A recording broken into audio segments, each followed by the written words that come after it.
Halo guys, assalamualaikum warahmatullahi wabarakatuh. Perkenalkan, nama saya Hendra Arisukmono dengan NPM 1821020197, jurusan Siasah, Fakultas Syariah. Izin ingin mempresentasikan mata kuliah Hukum Acara Perdata dan Peradilan Agama dengan dosen pengampu Bapak Hervin Yongki.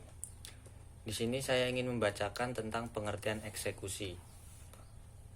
Eksekusi adalah pelaksanaan secara resmi suatu putusan pengadilan di bawah pimpinan ketua pengadilan.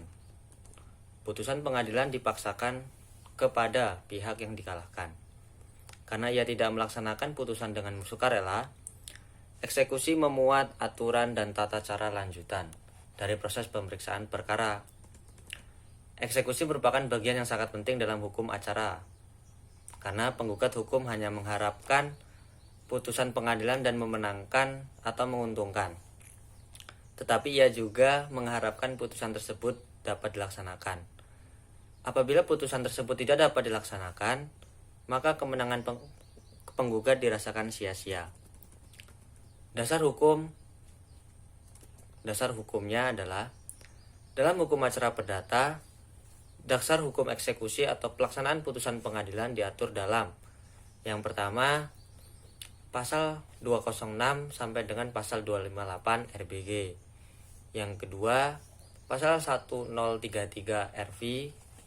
Yang ketiga, pasal 36 ayat 3 dan 4 Undang-Undang Nomor 4 Tahun 2004 tentang Kekuasaan Kehakiman.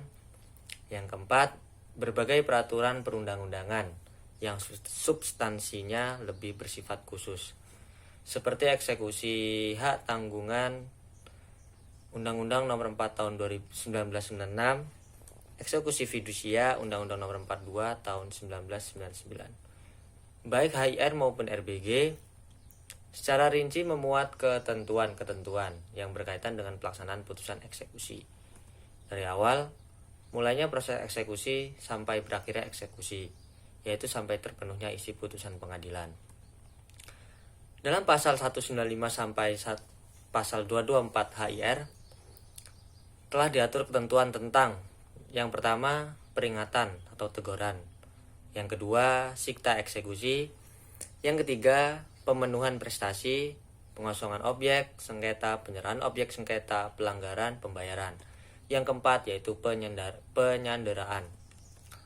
Oleh karena eksekusi dalam dirinya sudah mengandung pengertian paksaan dari pejabat umum, hukum acara perdata telah secara rinci mengatur siapa yang memerintahkan dan memimpin paksaan itu.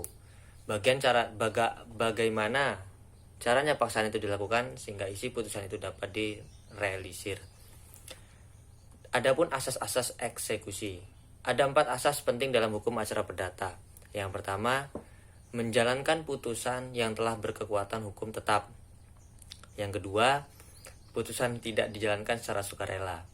Yang ketiga, putusan yang dapat dieksekusi bersifat kondemnatoir. Yang keempat, eksekusi atas perintah yang di bawah pimpinan ketua pengadilan. Di sini pun ada proses eksekusi. Proses eksekusi itu relatif sederhana dan mudah. Yang pertama, ketua pengadilan mengeluarkan perintah eksekusi. Yang kedua, perintah menjalankan eksekusi ditujukan kepada jurusita. Yang ketiga, tindakan pengosongan meliputi dari si terhukum, keluarganya dan barang-barangnya. Yang keempat, eksekusi dapat dilakukan dengan minta bantuan keamanan. Di sini pun juga ada jenis-jenis eksekusi. Jenis-jenis eksekusi ada 3. Yang pertama, eksekusi membayar sejumlah uang. Yang kedua, eksekusi melakukan suatu perbuatan. Dan yang ketiga, eksekusi real. Sekian dan terima kasih. Wabillahi taufiq wal hidayah. Wassalamualaikum warahmatullahi wabarakatuh.